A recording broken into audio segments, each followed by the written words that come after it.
গীতা সংযুক্ত গীতা পুস্তক সংযুক্ত প্রয়াপাণম তপ্তা প্রয়াতি চ সবৈকুণ্ঠম অবাপ্নতি বিষ্ণুনা সহ মোদতে। গীতা সংযুক্ত হয়ে দেহত্যাগ করলে বিষ্ণু লোকে বিষ্ণুর সঙ্গে বাস করার সৌভাগ্য লাভ হয়।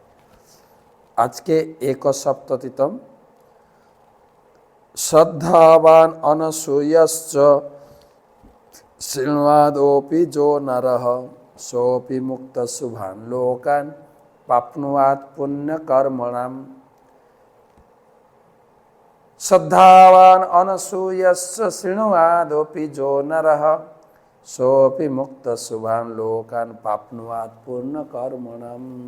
অনুবাদ: শ্রদ্ধাবান অশ্বারোহিত যে মানুষ গীতা শ্রবণ করেন তিনিও পাপ মুক্ত হয়ে পুণ্যাত্মাদের শুভ লোকসমূহ লাভ করেন।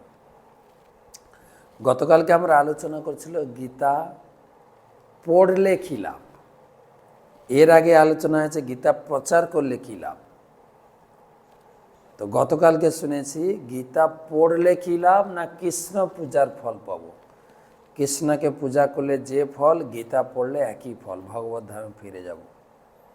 কেউ বলবেন আমি গীতা পড়তে জানি না, আমার কি গতি হবে?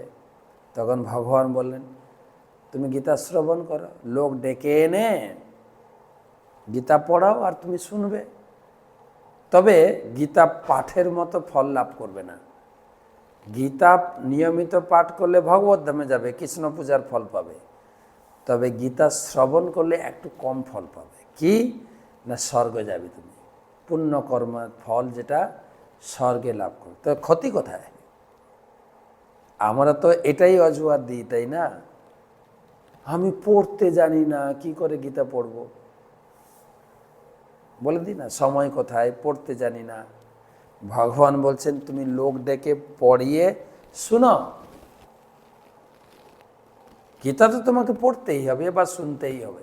না পড়তে জানো, শুনো।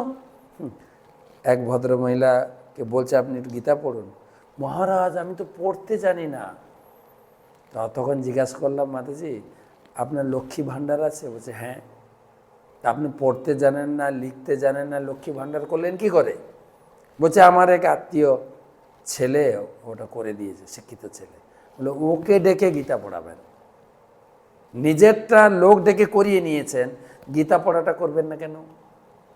তাই ঘরে ব্রাহ্মণ বৈষ্ণবকে ডেকে গীতা শুনবেন, তার ফলে আপনি এই জীবনের পরে স্বর্গে চলে যাবেন।